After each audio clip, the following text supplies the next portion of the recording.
Respuestas. Respuestas bíblicas para las preguntas de la vida. Un ministerio de Multi-Nation Mission Foundation, Abbotsford, British Columbia, Canadá. Tener a Jesucristo. Recibir a Jesucristo como Salvador personal es la decisión más importante que una persona puede tomar. Quiero compartir algo que describe lo que esto significa. Primero, debemos entender que recibir a Jesucristo como Salvador personal no es solo orar una oración o tomar una decisión, aunque ambas deben hacerse para que la salvación tenga lugar. Es más bien responder al llamado de Dios, es entrar en una vida con Dios, es una liberación del pecado, la carnalidad, la mundanalidad y el infierno. Una persona debe comenzar por arrepentirse. El arrepentimiento simplemente significa cambiar de mentalidad, de actitud y de enfoque con respecto a la creencia y el comportamiento de uno mismo. Por ejemplo, muchas personas no pueden recibir a Jesucristo como su Salvador personal porque creen que su religión, su iglesia o sus propios actos los salvarán o ayudarán en la salvación de su alma. Jesús no es parte de nuestra salvación. Él es la salvación, es un absoluto y por lo tanto requiere que nuestra fe sea solo en Él. Debemos apartarnos de todas las demás formas de verdad y esperanza y confiar completamente en lo que Dios ha hecho a través de la persona, obra y sacrificio de Jesucristo. Algunas personas quieren a Jesús, pero todavía quieren vivir en pecado. Como creyentes todavía pecamos, pero no nos orgullece ni lo buscamos. Y cuando lo hacemos pedimos perdón y Dios nos perdona. Pero para ser salvos debemos elegir entre una vida de pecado y una vida con Dios, siendo liberados del poder, la práctica y la presencia del pecado. Ser salvo es ser librados del pecado, y por eso debemos dejar el pecado y poner nuestra fe en Jesucristo. Pablo describe el mensaje que había estado predicando al mundo: arrepentimiento hacia Dios y de fe en nuestro Señor Jesucristo. Hechos 20:21. Cuando invocamos a Jesucristo para que nos salve, invitamos a Dios a nuestra vida. Nos convertimos en el templo del Espíritu Santo.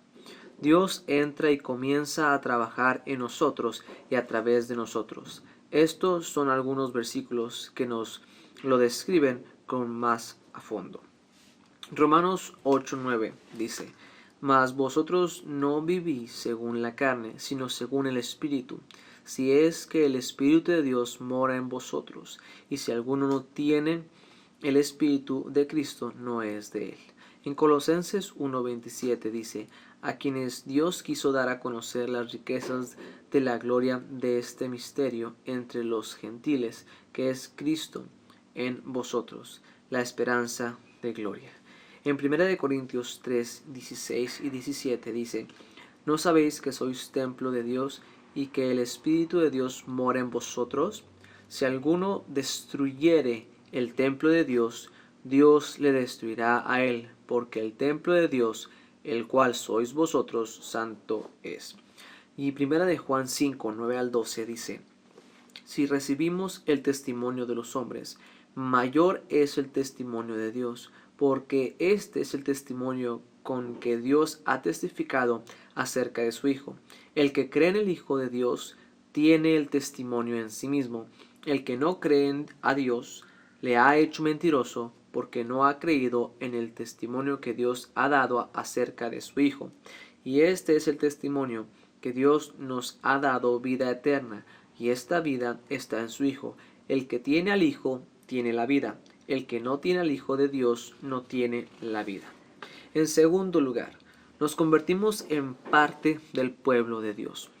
Como personas naturales, somos diseñados y creados por Él, pero debido al pecado heredado, nacimos separados de Él, destinados a morir, así ser arrojados al lago de fuego. En Romanos 5:12 dice: por tanto, como el pecado entró en el mundo por un hombre, y por el pecado la muerte, así la muerte pasó a todos los hombres por cuanto todos pecaron. En Apocalipsis 20, 11 al 15 dice lo siguiente: y vi un gran trono blanco, y el que estaba sentado en él, de delante del cual huyeron la tierra y el cielo, y ningún lugar se encontró para ellos. Y vi a los muertos, grandes y pequeños, de pie ante Dios, y los libros fueron abiertos, y otro libro fue abierto, el cual es el libro de la vida, y fueron juzgados los muertos por las cosas que estaban escritas en los libros, según sus obras. Y el mar entregó los muertos que había en él, y la muerte y el Hades entregaron los muertos que había en ellos, y fueron juzgados cada uno según sus obras. Y la muerte y el Hades fueron lanzados al lago de fuego. Esta es la muerte segunda, y el que no se había inscrito en el libro de la vida fue lanzado al lago de fuego. Cuando recibimos a Jesucristo como nuestro Salvador personal, somos liberados de la muerte y del infierno. Como pueblo de Dios somos hijos de Dios. En Juan 1:12 dice: mas a todos los que le recibieron, a los que creen en su nombre, les dio potestad de ser hechos hijos de Dios. Hay muchas personas que creen que todas las personas son hijos de Dios, pero eso no es lo que Dios dice. Todas las personas son su creación, pero solo los que nacen espiritualmente al recibir a Jesucristo como Salvador personal nacen en su familia, se han convertido en hijos de Dios, santos de Dios. En Colosenses 1:12 dice: con gozo dando gracias al Padre que nos hizo aptos para participar de la herencia de los santos en luz. Primera de Pedro 1, 18 y 19 dice: sabiendo que fuisteis rescatados de vuestra vana manera de vivir, la cual recibisteis de vuestros padres, no con cosas corruptibles como oro o plata, sino con la sangre preciosa de Cristo, como de un cordero sin mancha y sin contaminación. El significado de la palabra redimir es comprar de nuevo. A través de la redención de Jesucristo, Dios nos compró de nuevo para sí mismo. También significa dar valor a o revalorización. Sin salvación no tenemos valor para Dios, porque el pecado ha destruido nuestro carácter. Dios ya no ve valor en nosotros, sino que cuando somos restaurados en Cristo, tenemos el valor final. No solo nos trae de vuelta a sí mismo, sino que nos lleva a su lugar por toda la eternidad. Las Escrituras enseñan que somos herederos conjuntos, completos en Jesucristo.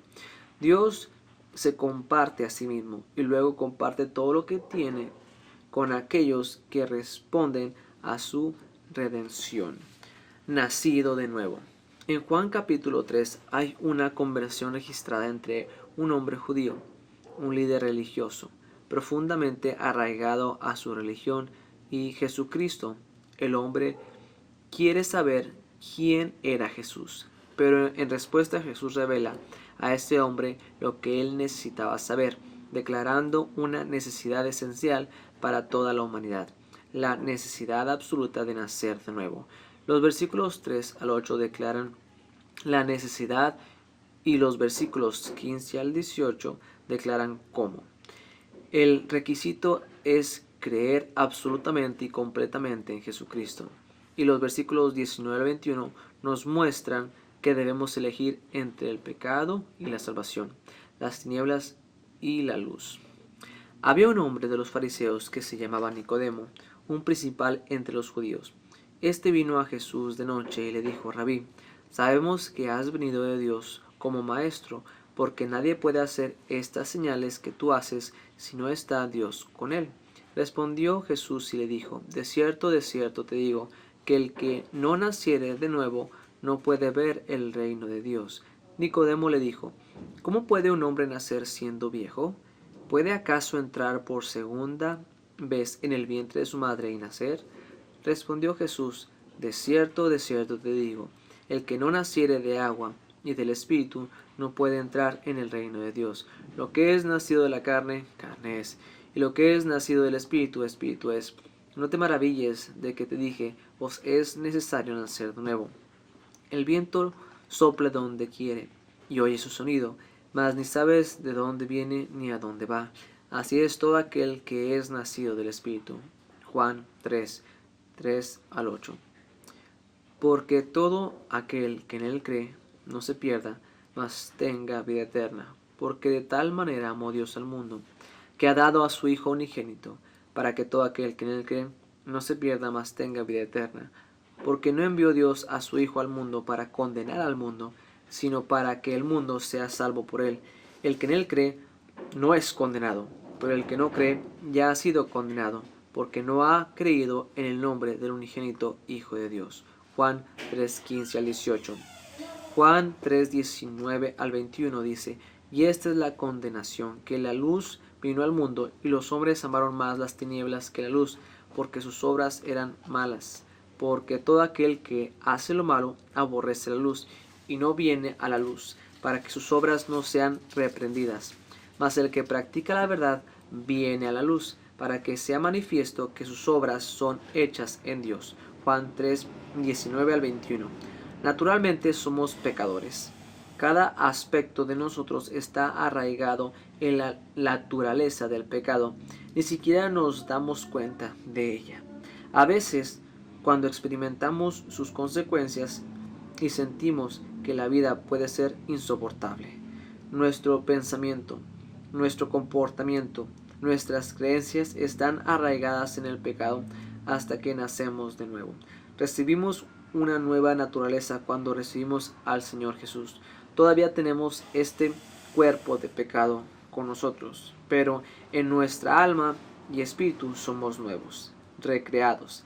En 2 Corintios 5, 17 y 18 dice: De modo que si alguno está en Cristo, nueva criatura es. Las cosas viejas pasaron, y aquí todas son hechas nuevas. Y todo esto proviene de Dios, quien nos reconcilió consigo mismo por Cristo, y nos dio el ministerio de la reconciliación. En Cristo somos recreados, santificados. Dice 1 Corintios 6:11, y esto erais algunos, mas ya habéis sido lavados, ya habéis sido santificados, ya habéis sido justificados en el nombre del Señor Jesús y por el Espíritu de nuestro Dios. La palabra santificado significa ser apartado. Cuando recibimos a Jesucristo como nuestro Salvador personal, estamos siendo apartados del mundo, del pecado, de la vida natural para Dios. Hay una división entre las personas salvas y las que no lo son, entre los salvos y el mundo, entre los salvos y el diablo, entre los salvos y el mal. Somos santificados por Dios, liberados. Cuando leemos las Escrituras y vemos las consecuencias que resulta del pecado, es inimaginable: destrucción, rechazo, confusión, dolor, ira, engaño, maldad y, en última instancia, el infierno. No hay nada bueno en el futuro de un pecador, pero el salvo es librado de todas las consecuencias del pecado. Antes de que las personas puedan dejar de pecar, tienen que ser liberadas del poder, la pena y la presencia del pecado. Y eso es lo que sucede cuando uno recibe a Jesús como Salvador personal. Estoy tan contento de que hayan decidido recibir a Jesucristo como su Salvador personal. Han entrado en una vida con Dios que escuchará su oración, los guiará y los usará para su gloria. Quieren que se unan a su pueblo en comunión, servicio y reunión regular. La iglesia cristiana es un lugar para que el pueblo de Dios crezca, obedezca, es un compañerismo con todos los hijos de Dios y cumpla los mandamientos de Dios. Gracias por escuchar esta respuesta a su pregunta. Si tiene otra pregunta o una pregunta específica, por favor no dude a enviarnos otro mensaje y haremos todo lo posible para responder a sus preguntas. Dios le bendiga.